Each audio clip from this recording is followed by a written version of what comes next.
Has the Electoral College outlived its usefulness? Is it time to get rid of it? By the way, John Kennedy won more electoral votes, or more popular votes, and electoral votes, than did Richard Nixon, just for the record. Check this out, leave your comments, ding the bell, share it with your friends, and subscribe to our channel. So the last two Republican presidents of the United States were not elected by the majority of American people.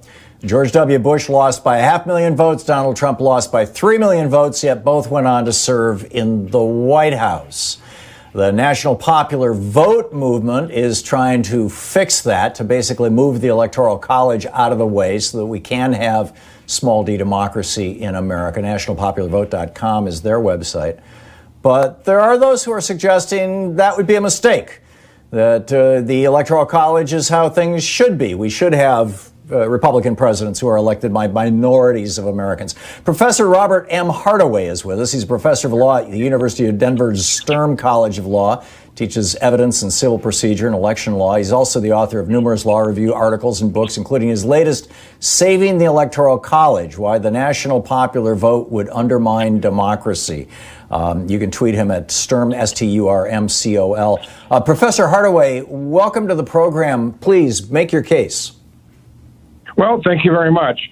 The MPVIC, the National Popular Vote Interstate Compact, has some threshold issues. One, it assumes that as you know, the compact would require states who enter into the compact to require that they allocate their electoral votes based on who wins the popular vote.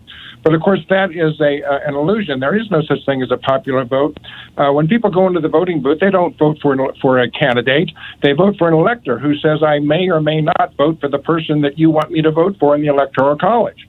And so what happens when you have unpledged electors, like you do in some states? Or what happens if people elect electors who say they're going to vote for Hillary, but then vote for a Republican instead? How do you count popular votes for a particular candidate? Of course, it can't be done. So that's a threshold problem. And of course, like the French system, which is a popular vote system based on the Russian popular vote system, when you have that system, at least you have a runoff. In 2017, France elected a candidate with only 23% of the vote in the first round.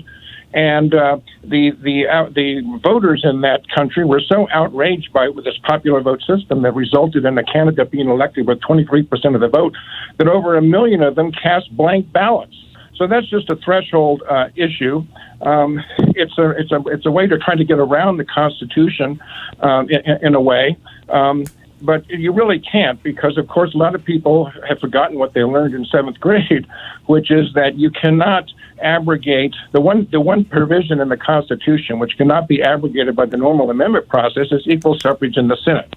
Every state gets two votes, two senators in the Senate, and that's the basis of the Electoral College. It is based on equal suffrage in the Senate, and that cannot be abrogated unless every state agrees. That's just a threshold issue.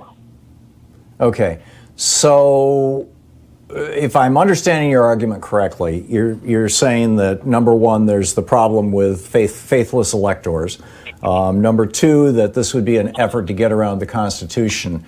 And number three, popular votes are not popular in France. We elect every governor in the United States with a popular vote. It's like I said, it's called democracy in a republic. Why, setting aside for a moment the constitutional issue, unless that's your only argument, is there a reason why we should have a president serve as president who actually lost the national popular vote?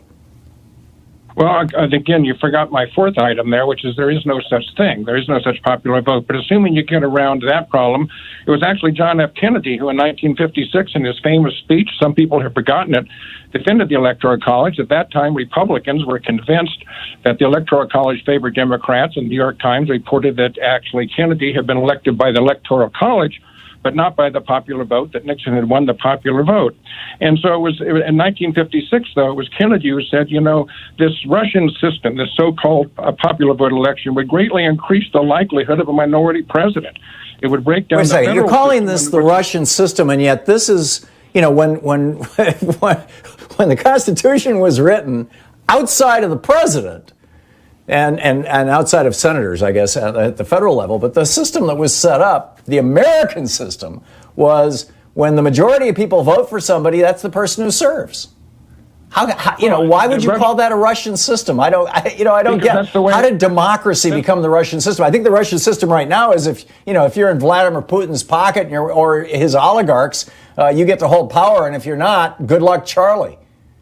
Well, the way they got into that power was by using a so-called popular vote system in which you have multiple candidates vying. You do have a runoff.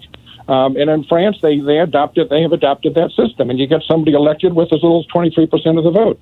The MPVIC doesn't even provide for a runoff. You could have someone elected with 10% of the vote. But it was John F. Kennedy who was the Republicans. So your final argument is that back in 1956, a Democrat spoke well of the Electoral College. Do I have that right? Not all of them, but the Republicans. What am I missing here, Professor Hardaway? I'm arguing that democracy is a good thing, that the majority, that this is a fundamental American value. That if you go back and you read the debates in Madison's notes on the Constitutional Convention, which I'm assuming you have, I have. In fact, I wrote a book about it. You get that the main reason they put the Electoral College into place was because it took 3 days for a guy on horseback to get from Washington, D.C. to southern Georgia. That they were concerned that men of low character, to quote Alexander Hamilton in the Federalist Papers, that a man of low character might end up president because voters weren't close enough to that person to figure out if a scam artist was trying to worm his way into the White House. I don't think that's a consideration any longer. No, I've heard that too. No, the real reason was because the nation was breaking apart. George Washington didn't even want to go to the Constitutional Convention. He said that the small states are threatening to form their own little country because they're not going to be overwhelmed by the big states that are bullying them with the notion of a. But this is not 1787, sir. Well, we're talking about right now, 2020. Why? You have not answered my question. Why should Americans want to have a system where the guy who gets the fewest votes wins and serves as president? Why? Because for the same reason that 2017 showed why that system is terrible, why you elect somebody with as little as 23% of the vote. It's not democratic. It's just the opposite, which is what JFK pointed out. And once he pointed it out, the Democrats backed off. The Democrats. Why should Americans why should Americans be happy with a person who loses an election being the one who serves in the White House? Well, I don't think people are unhappy just because JFK got elected in the Electoral College and Nixon was defeated. I don't think he won the popular vote too. Nixon won the popular vote. Yes. Nixon won the popular vote. I thought Kennedy won the popular vote in 1960. No. Oh, really? No, so we've got three presidents now. We've got three presidents who served as minority presidents. I'm not happy about any of those then. It seems to me like this is supposed to be a functioning democracy. JFK answered your question, though. He said the direct election would increase the possibility of a minority president. The French learned that the hard way.